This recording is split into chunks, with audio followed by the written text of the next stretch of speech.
안녕하십니까. KBTN 보건평가원 원장 정유진입니다. 지난 강의에서는 문신업소의 시설 구획과 손위생, 개인보호구, 기구의 세척 소독, 그리고 폐기물 관리에 대해서 살펴봤습니다. 이번 강의에서는 고객이 업소를 방문한 순간부터 시술을 받고 귀가한 이후까지 실제 현장에서 반드시 거쳐야 할 절차를 자세히 설명드리겠습니다. 지침에서는 25쪽에서 36쪽까지의 내용입니다. 오늘 살펴볼 내용은 크게 6가지입니다. 첫째, 고객에게 어떤 정보를 제공을 해야 하는지. 둘째, 동의서는 어떻게 작성해야 하는지. 셋째, 미성년자의 보호자 동의는 어떻게 확인하는지. 넷째, 건강 상태는 무엇을 확인해야 하는지. 다섯째, 부작용이나 응급 상황이 발생하면 어떻게 대응해야 하는지. 마지막으로 사후관리 안내와 시술 기록을 어떻게 남겨야 하는지입니다. 이번 내용은 원장님들이 실제 고객을 상담하고 시술할 때 가장 직접적으로 적용해야 하는 부분이기 때문에 몇 번이고 영상을 반복해서 시청하시면서 현장에 대입해서 적응하는 것이 중요해요.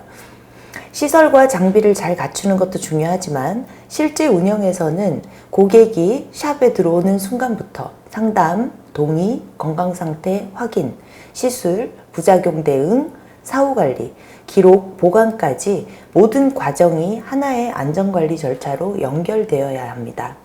즉, 오늘 강의는 안내, 설명, 동의, 건강확인, 시술, 이상반응 대응, 사후관리, 기록, 보관의 순서로 이해하시면 됩니다. 이 순서가 우리가 앞으로 문신업소의 기본 운영 절차가 될 수 있으니까요. 먼저 시술 전 정보 제공입니다. 원장님들께서는 고객이 방문하셨을 때 보통 디자인이나 색상, 비용, 소요 시간부터 상담을 하실 거예요. 그런데 앞으로는 디자인과 가격뿐만 아니라 고객이 안전하게 시술 여부를 결정할 수 있도록 필요한 정보도 함께 제공을 해야 합니다. 고객에게 안내해야 할 내용에는 문신 행위의 특성, 시술 과정, 예상되는 결과, 부작용 가능성, 사후관리 방법 등이 포함이 됩니다. 여기에서 가장 중요한 것은 안내문 벽에 붙여놓는 것만으로는 설명 의무가 끝나는 것이 아니라는 점입니다. 고객이 내용을 실제로 이해할 수 있도록 설명을 해야 하고요. 예를 들어서 고객이 눈썹 시술을 받으러 왔다고 생각을 해보겠습니다. 이때 이렇게 설명할 수 있어요. 고객님, 오늘 시술은 바늘을 이용해 피부에 색소를 주입하는 침습 행위입니다. 시술 직후에는 붉어짐이나 약간의 부종이 나타날 수 있고 며칠 동안 색이 평소보다 진하게 보일 수 있습니다. 회복 과정에서 각질이 생기거나 색이 일부 빠져 보일 수 있고요. 최종 색상은 피부 상태와 생활 습관에 따라 달라질 수 있습니다.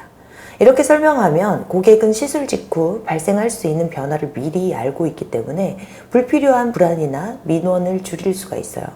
반대로 이런 설명을 하지 않고 시술한 뒤에 고객이 다음날 전화와서 원장님, 색이 왜 이렇게 진해요? 왜 붓기가 있어요? 각질이 왜 생기나요? 왜 간지러워요? 이렇게 물으면 고객은 정상적인 회복 과정임에도 불구하고 부작용으로 오해를 할 수가 있습니다. 자, 그리고 안내문을 게시할 때 실무 팁을 말씀드리면 업소에서는 고객이 쉽게 볼 수 있는 곳에 기본적인 안내문을 게시하는 것이 좋습니다. 예를 들어 접수대나 상담실에 다음과 같은 내용을 정리해 둘 수가 있습니다. 문신 시술의 기본 과정 해서 발생 가능한 일반적인 피부 반응이나 아니면 시술을 연기할 수 있는 건강 상태, 사후관리 시의 주의사항, 부작용 발생 시 연락 방법, 미성년자 시술 시 보호자 동의 필요사항. 다만 게시문만으로는 설명 의무가 우리가 끝나는 것은 아니고 고객이 이 안내문을 읽지 않거나 내용을 이해 못했다면 시술자는 다시 구두로 설명을 해야 되겠죠. 특히 처음 시술 받는 고객이나 고령자, 외국인처럼 문서의 내용을 충분히 이해하기 어려운 경우에는 조금 더 쉽게 풀어서 설명을 할 필요가 있습니다. 또한 외국인 이용자가 많은 업소에서는 영어 등 다국어 안내문을 준비하는 것도 권장됩니다. 이번에는 동의서입니다. 많은 원장님들이 현재도 동의서를 받고 계실 거예요. 그런데 가장 중요한 것은 서명을 받는 행위 자체가 아니라 서명을 받기 전 설명 과정이에요. 동의서는 사고가 났을 때 시술자를 무조건 면책해주는 서류가 아닙니다. 고객이 시술 방법과 위험 요소, 사후 관리 내용을 충분히 듣고 이해한 뒤 자발적으로 시술을 선택했다는 사실을 확인하는 문서입니다. 27쪽 서식 제1호에 문신행위 동의서 예시가 나와 있죠. 이 동의서 안에 포함이 되어야 할 내용은 26페이지에 상세히 나와 있습니다. 자, 지침에서는 동의서에 다음과 같은 내용을 포함하도록 제시를 하고 있습니다. 첫 번째, 시술 방법과 과정. 두 번째, 문신 행위 후 발생할 수 있는 부작용과 후유증, 사후 관리 방법입니다. 세 번째, 시술 전후 고객이 지켜야 할 유의사항입니다. 네 번째, 고객이 자발적인 의사로 시술에 동의한다는 내용입니다. 다섯 번째, 개인정보 수집과 동의서 보관에 관한 내용입니다. 또한 고객이 시술의 절차와 부작용, 사후관리 방법에 대해 충분히 설명을 듣고 이해했으며 자발적으로 시술에 동의한다는 취지의 문구가 포함이 되어야 합니다. 자, 동의서를 받을 때는 다음의 순서를 기억하시면 좋은데요. 먼저 고객에게 시술 방법을 설명합니다. 그 다음 발생 가능한 부작용과 회복 과정을 설명합니다. 고객이 궁금한 점을 질문하도록 하고요. 그 질문에 답변한 뒤 고객이 어떤 내용을 이해했는지 다시 확인합니다. 마지막으로는 동의서 각 항목에 체크를 하고 서명을 하도록 합니다. 우리 현장에서 피해야 할 방법, 이런 방식은 피하는 것이 좋습니다.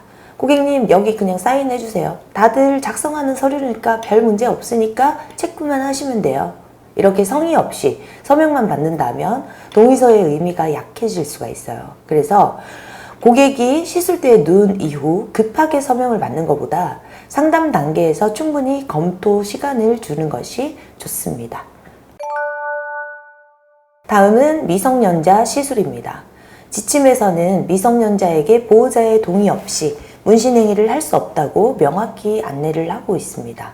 지침에서는 필요한 경우 나이와 보호자 동의 여부를 확인하기 위해서 증표를 요구할 수 있고 고객이 이를 제시하지 않으면 시술을 거부할 수 있다고 설명하고 있습니다.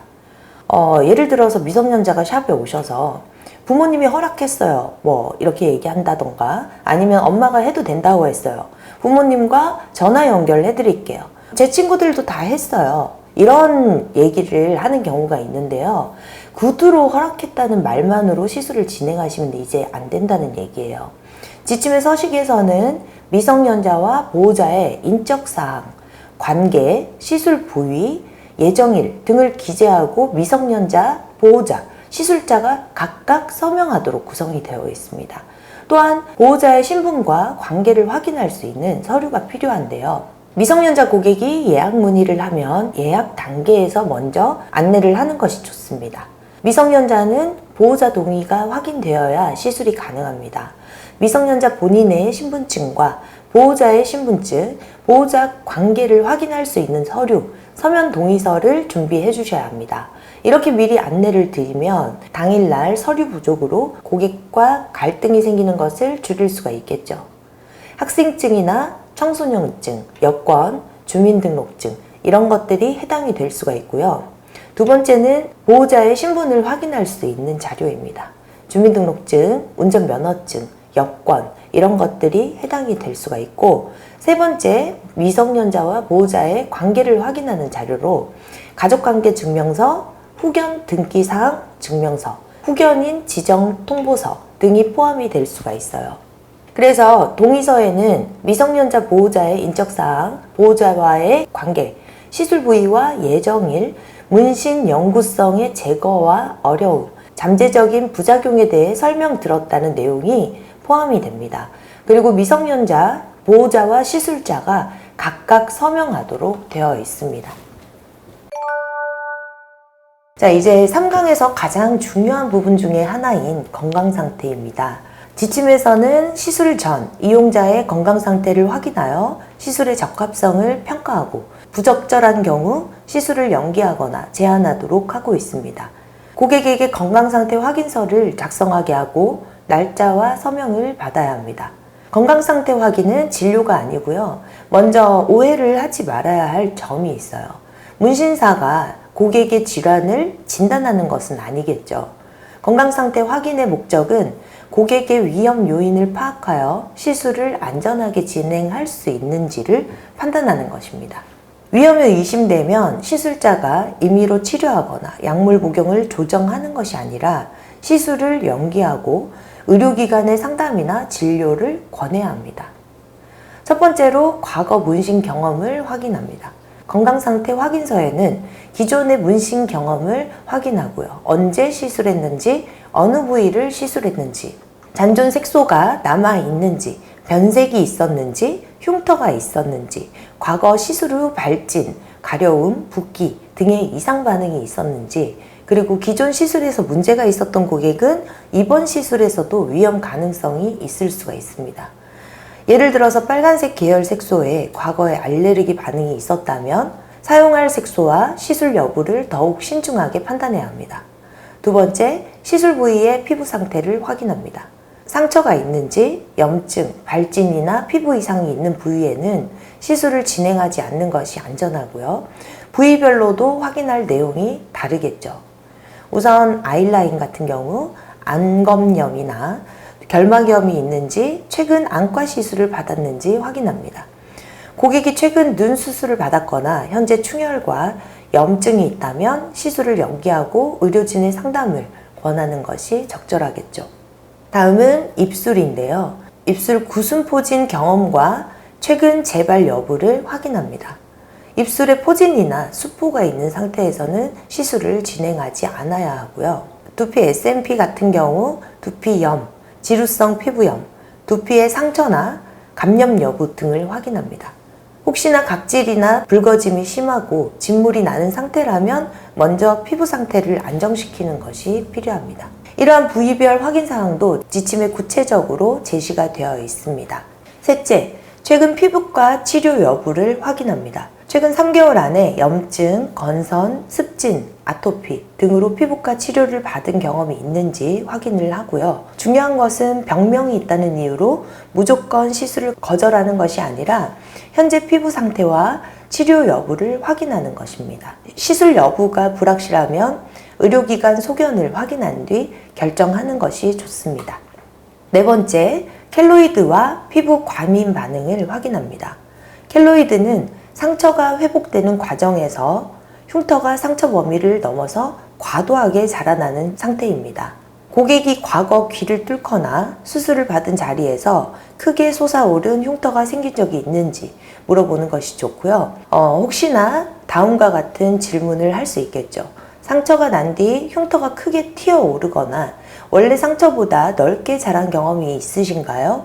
켈로이드 경험이 있다면 위험 가능성을 충분히 설명하고 신중하게 판단을 해야 됩니다. 다섯 번째, 알레르기 병력을 확인합니다. 혹시나 문신용 염료, 금속, 라텍스 장갑, 소독제, 약물, 화장품이나 접착제, 혹시나 고객이 라텍스 알레르기가 있다면 라텍스가 아닌 니트릴 같은 장갑을 사용해야 할 수 있습니다. 소독제나 마취 제품에 과거에 이상 반응이 있었다면 제품 성분을 확인해야 되겠죠. 여섯 번째, 질환과 복용약을 확인합니다. 이 지침에서는 당뇨병, 심혈관 질환과 같은 진단 질환, 그리고 현재 복용 중인 약물, 항응고제와 아스피린 등을 확인하도록 안내하고 있습니다. 항응고제는 혈액응고를 억제하기 때문에 출혈이 오래 지속될 수가 있고요.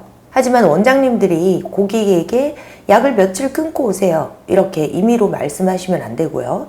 약물 중단이나 이런 처방에 대한 의사의 판단이 필요한 사항이기 때문에 이렇게 안내해야 합니다. 복용 중인 약 때문에 출혈 위험이 달라질 수 있으니 처방한 의료진에게 문신 시술이 가능한지 먼저 상담을 해주세요. 자, 일곱 번째, 감염성 질환을 확인합니다. 지침의 건강상태 확인에서는 B형 간염, C형 간염, HIV 등 혈액매개 감염병의 진단이나 치료 여부를 확인하는 항목이 포함이 되어 있습니다. 이 부분은 개인정보와 민감정보에 해당하기 때문에 상담 내용을 다른 고객이나 직원에게 노출해서는 안 됩니다. 또한 감염 여부와 관계없이 모든 고객의 혈액과 체액은 감염 가능성이 있다고 보고 동일한 표준주의를 적용해야 합니다. 특정 고객에게만 위생관리를 강화하는 방식이 아니라 모든 고객에게 동일한 감염관리 원칙을 적용하는 것이 기본입니다. 8번째, 뇌전증, 실신 경험을 확인합니다. 갑자기 몸이 떨리거나 의식을 잃은 경험이 있는지, 뇌전증과 같은 뇌신경계 질환 여부를 확인하고요. 과거 시술이나 주사, 체열 중 실신한 경험이 있는지도 함께 물어보면 좋습니다. 실신 경험이 있다면 식사 여부와 컨디션을 확인하고 고객이 불안해하지 않도록 충분히 설명하면서 시술해야 합니다. 9번째, 당일 컨디션과 음주 여부를 확인합니다. 고객에게 발열, 오한, 심한 피로감 등 현재 증상이 있는지 확인하고요. 또 최근 24시간 이내에 음주 여부도 확인서에 포함이 되어 있습니다. 몸 상태가 좋지 않거나 최근 음주로 컨디션이 저하된 경우에는 시술을 연기하는 것이 안전합니다. 자, 그리고 시술을 거부하거나 연기하는 상황을 설명을 드릴 텐데요. 건강상태 확인 결과 다음과 같은 경우에는 시술을 바로 진행하지 않는 것이 좋습니다. 시술 부위에 상처나 염증이 있는 경우, 발열이나 오한 등 전신 증상이 있는 경우, 최근 수술을 받고 회복 중인 경우, 출혈 위험이 우려되는 약물을 복용 중이거나 의료진 확인이 없는 경우, 심한 알레르기나 과거 중대한 이상 반응 경험이 있는 경우, 건강 상태에 대한 답변이 불분명한 경우, 필요하면 고객이 의료기관 상담이나 진료를 받은 뒤 소견서를 제출하도록 안내를 할 수 있습니다. 지침 역시 건강 상태가 부적절하다고 판단되는 경우 시술을 거부하거나 연기하고 필요하면 의료기관의 소견을 확인한 후 시술 여부를 결정하도록 설명합니다.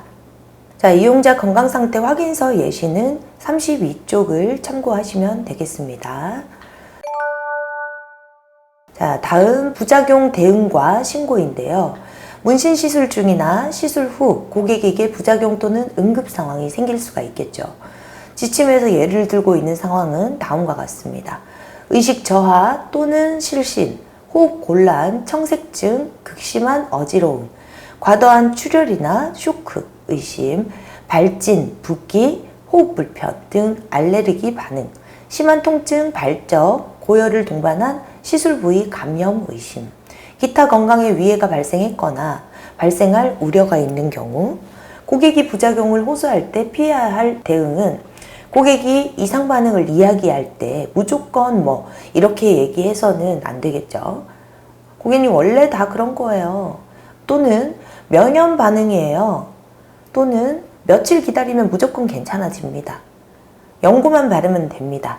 이런 증상을 직접 확인하지 않고 정상이라고 단정하면 적절한 의료 조치가 늦어질 수 있기 때문에 혹시나 고객이 연락이 오면 다음 내용을 먼저 확인해야 됩니다. 이러한 증상이 언제부터 시작됐는지, 어느 부위에 어떤 증상이 있는지, 통증, 붓기, 발진, 진물, 발열이 있는지, 증상이 점점 심해지는지, 호흡 곤란이나 어지러움이 있는지, 그리고 시술 후 어떤 제품을 어떻게 사용했는지, 가능하다면 현재 상태를 확인할 수 있는 사진을 보내달라고 하시면 좋고요. 다만 이 사진만 보고 질환을 원장님들께서 직접 진단을 해서는 안 되고요. 혹시나 감염이나 심한 알레르기 반응이 의심되면 즉시 의료기관 방문을 안내를 해야 합니다. 다음, 중대한 이상 반응이 발생했거나 발생할 우려가 있다고 인지한 경우에는 필요한 응급조치를 한 뒤 개설 등록한 시장, 군수, 구청장에게 신고하도록 지침에 제시되어 있습니다. 신고 시에는 다음과 같은 시술 정보가 필요합니다. 시술 일자, 시술 부위와 범위, 사용한 의약품, 사용한 염료의 종류와 양, 제품명과 제조번호, 부작용 발생 시점과 증상, 실시한 조치와 이송 내용, 평소 시술 기록을 정확히 남겨두지 않으면 이런 부작용이 발생했을 때 어떤 제품을 사용했는지 확인하기가 어렵습니다. 자, 그리고 시술 중에 고객에게 중대한 이상 반응이 나타나면 가장 먼저 시술을 중단을 해야 되겠죠. 지침에서 제시한 기본 순서는 다음과 같습니다. 사용 중인 바늘과 기구를 안전하게 제거하고 고객의 의식과 호흡 상태를 확인합니다. 고객이 넘어지거나 다치지 않도록 안정된 자세를 유지하고 체온을 보호합니다. 상태가 심각하거나 중대한 이상 반응이 의심되면 즉시 119에 신고하고 응급의료기관 이송에 협조해야 합니다. 그리고 가까운 응급의료기관으로 이동할 수 있도록 조치하고 고객을 혼자 보내지 않는 것이 좋습니다. 그리고 응급 상황에서는 원인을 정확히 판단하고 시간을 지체하기보다는 고객의 생명과 안전을 우선해야 합니다. 자, 업소에서는 이런 내용을 미리 준비해 두는 것이 좋은데요. 우리 업소의 정확한 도로명 주소, 그리고 건물 출입 방법과 층수, 119 신고 시 설명할 위치 정보, 비상연락망, 기본 응급용품입니다. 자, 그리고 지침에서는 이런 신속한 대응을 위해서 심폐소생술 교육을 받을 것을 공고하고 있습니다. 이제 시술이 끝나게 되면 시술 부위를 세척하고 필요한 보호 조치를 한 뒤에 고객에게 사후 관리 안내문을 제공합니다. 여기서도 종이 한 장 건네는 것이 아니라 고객이 이해할 수 있도록 차근차근 설명을 해주셔야 됩니다. 시술 부위와 시술 방법에 따라 세부 내용은 달라질 수 있지만 일반적으로 다음 사항을 안내를 할 수가 있겠죠. 시술 부위를 오염된 손으로 만지지 않기, 손으로 긋거나 각질을 억지로 제거하지 않기, 시술 부위에 과도한 마찰을 주지 않기, 권장되지 않는 화장품이나 연고를 임의로 바르지 않기, 일정 기간 수영, 사우나, 찜질방 등 오염 가능성이 있는 환경에 주의하기, 과도한 땀과 자외선 노출을 피하기, 심한 통증, 붓기, 발열, 진물이 계속 지속되면 의료기관에 방문하기, 이상 반응 발생 시 업소에도 연락하기. 자, 설명 멘트는요. 고객님, 시술 부위는 회복되는 동안 손으로 만지거나 각질을 억지로 떼지 마세요. 붉어짐이나 약간의 부종은 일시적으로 나타날 수 있지만 통증과 붓기가 점점 심해지거나 열감이나 고름, 발열 등이 동반되면 이런 단순한 회복 과정으로 보시지 마시고 의료기관에 방문을 하셔야 됩니다. 고객은 시술 직후 긴장하거나 거울을 보느라 설명을 모두 기억하지 못할 수가 있어요. 따라서 저희도 마찬가지로 이런 안내문을 읽어드리고 문자 또는 카카오톡 이런 전자문서로 다시 한번 전달을 해드리거든요. 자, 그리고 시술 기록 작성입니다. 자, 부작용 발생 시 이런 원인을 확인하고 사용 제품을 추적하고 고객과 시술자를 보호하기 위한 공식적인 자료로 우리가 시술 기록 작성 또는 고객 차트를 작성을 해야 되는데요. 어떤 고객에게 언제, 어느 부위에 어떤 제품으로 시술을 했는지 확인할 수 있는 공식적인 기록입니다. 부작용이나 제품 이상이 발생했을 때도 원인을 확인하고 해당 고객에게 신속하게 연락하기 위해서 필요하고요. 또 혹시나 고객과의 분쟁이나 행정기관의 확인이 있을 때 시술 절차를 적절히 수행했음을 확인하실 수 있는 자료가 됩니다. 자, 기록해야 될 내용에는 고객 이름과 연락처, 시술 일자, 시술 부위, 시술 범위와 방법, 시술자의 이름, 사용한 염료와 제조사의 제품명, 색상, 그리고 제조번호, 로트번호, 사용한 염료의 양, 사용한 일반 의약품의 제품명과 제조번호, 고객 상태 확인 내용, 시술 고객 동의 여부, 시술 전후 사진, 시술 중 특이사항, 시술 후 반응, 사후관리 안내 여부, 부작용 상담 및 조치 내용입니다. 자, 너무 많죠. 여기서 로트 번호가 중요한 이유가 있어요. 우리 혹시나 특정 색소에서 품질에 문제가 발생했다고 가정을 해보면요. 우리 차트에 그냥 일반적인 브라운 색소 사용 이렇게만 적어두면 어떤 제조사의 어떤 제품인지 확인하기가 어렵습니다. 그래서 제품명, 색상뿐만 아니라 로트 번호까지 기록을 해두는 습관을 지금부터 들이시는 게 좋고요. 시술 전후 사진은 경과를 확인하는 데 도움이 되기 때문에 이 차트용 사진과 광고나 홍보성 사진은 구분을 해야 됩니다. 그래서 뭐 포토샵을 한다든지 이런 사진들 말고 원본 사진을 보유를 하고 있으셔야 되고요. 혹시나 고객의 사진을 인스타그램이나 블로그, 유튜브 이런 것에 게시를 하려면 기록을 위한 고객 정보 동의와 별도로 홍보 활용 동의를 받는 것이 안전합니다. 자, 그리고 시술 기록 보관인데요. 혹시나 종이 기록을 사용하는 경우 잠금 장치가 있는 곳에 보관을 하고 고객이 아닌 다른 사람이 볼 수 없도록 해야 됩니다. 그리고 전자차트를 사용하는 경우에는 비밀번호와 접근 권한을 설정을 하고 정기적으로 백업을 하는 것이 좋습니다. 혹시나 직원이 있는 업소라면 모든 직원이 모든 고객 정보를 들여다보면 민감 정보가 있을 수 있기 때문에 특히 주의해야 되고요. 업무에 필요한 범위 안에서만 접근을 하도록 관리를 해야 됩니다. 건강 상태나 질환, 복용약 이런 것들이 민감 정보이기 때문에 주의하셔야 됩니다. 자, 오늘 이제 강의에서 설명한 절차가 실제로 우리가 고객 한 명에게 적용되는 흐름이에요. 너무너무 많죠. 우리 원장님들께서 점검해야 할 체크리스트 한 번 더 다시 제가 언급을 해드리겠습니다. 우리 샵에서 다음 사항을 확인을 한번 해보시기 바랍니다. 첫 번째, 출입구나 대기구역에 기본 안내문이 게시되어 있는지 확인합니다. 두 번째, 안내문과 시술 동의서를 구분하여 사용하고 있는지 확인하고요. 세 번째, 동의서에 시술 방법, 부작용, 후유증, 사후관리, 유의사항과 개인정보 동의가 포함되어 있는지 한번 살펴보시고요.